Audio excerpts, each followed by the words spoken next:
J'avais ainsi appris une seconde chose très importante, c'est que sa planète d'origine était à peine plus grande qu'une maison.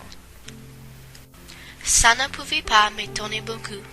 Je savais bien qu'en dehors des grosses planètes comme la Terre, Jupiter, Mars, Vénus, auxquelles on a donné des noms, il y a des centaines d'autres qui sont quelquefois si petites qu'on a beaucoup de mal à les apercevoir au télescope. Quand un astronome découvre l'une d'elles, il lui donne pour nom un numéro.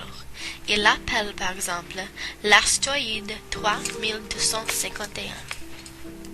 J'ai de sérieuses raisons de croire que la planète devenue le Petit Prince est l'astéroïde B612. Cet astéroïde n'a été aperçu qu'une fois au télescope en 1909 par un astronome turc. Il avait fait alors une grande démonstration de sa découverte à un congrès international d'astronomie, mais personne ne l'avait cru à cause de son costume. Les grandes personnes sont comme ça. Heureusement pour la réputation de l'astéroïde B612, un dictateur turc imposa à son pupille, sous peine de mort, de s'habiller à l'européenne.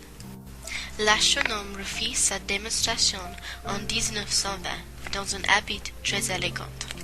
Et cette fois, si tout le monde fut de son avis.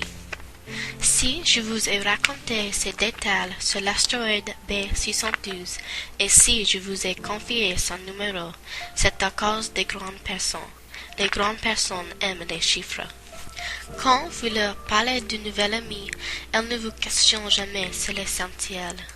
Elles ne vous disent jamais quel est le son de sa voix, quels sont les jeux qu'il préfère. Est-ce qu'il collectionne les papillons? Elles vous demandent quel âge a-t-il, combien a-t-il de frères, combien pèse-t-il, combien gagne son père. Alors, seulement, elles croient le connaître. Si vous dites aux grandes personnes, j'ai vu une belle maison en briques roses, avec des géraniums aux fenêtres et des colombes sur le toit, elles ne parviennent pas à s'imaginer cette maison. Il faut leur dire, j'ai vu une maison de 100 000 francs. Alors, elles s'écrient, comme c'est joli. Ainsi, si vous leur dites, la preuve que le petit prince a existé, c'est qu'il était ravissant, qu'il riait et qu'il voulait un mouton. Quand on veut un mouton, c'est la preuve qu'on existe. Elles hausseront les épaules et vous traiteront d'enfant. Mais si vous leur dites, la planète d'où il venait est l'astéroïde B612, alors elles seront convaincues et elles vous laisseront tranquille avec leurs questions. Elles sont comme ça, il ne faut pas leur en vouloir. Les enfants doivent être très indulgents envers les grandes personnes. Mais, bien sûr, nous qui comprenons la vie, nous nous manquons bien des numéros. J'aurais aimé commencer cette histoire à la façon des contes de fées. J'aurais aimé dire, il était une fois un petit prince qui habitait une planète à peine plus grande que lui et qui avait besoin d'un ami. Pour ceux qui comprennent la vie, ça aurait eu l'air beaucoup plus vrai. Car je n'aime pas qu'on lise mon livre à la légère. J'éprouve tant de chagrin à raconter ces souvenirs.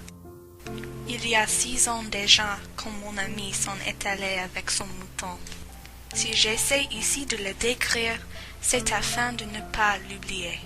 C'est triste d'oublier un ami. Tout le monde n'a pas eu un ami. Et je puis devenir comme les grandes personnes qui ne s'intéressent plus qu'aux chiffres. C'est donc pour ça encore que j'ai acheté une boîte de couleurs et des crayons.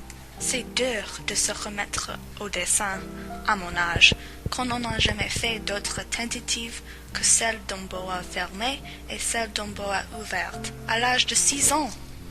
J'essaierai, bien sûr, de faire des portraits le plus ressemblables possible, mais je ne suis pas tout à fait certain de réussir. Un de s'en va, et l'autre ne ressemble plus. Je me trompe un peu aussi sur la taille. Ici, le petit prince est trop grand. Là, il est trop petit. J'hésite aussi sur la couleur de son costume. Alors, je tâtonne comme ci et comme ça, tant bien que mal. Je me tromperai enfin sur certains détails plus importants. Mais ça, il faudra me pardonner. Mon ami ne donnait jamais d'explication. Il me croyait peut-être semblable à lui, mais moi, malheureusement, je ne sais pas voir les moutons à travers les caisses. Je suis peut-être un peu comme les grandes personnes. J'ai dû vieillir.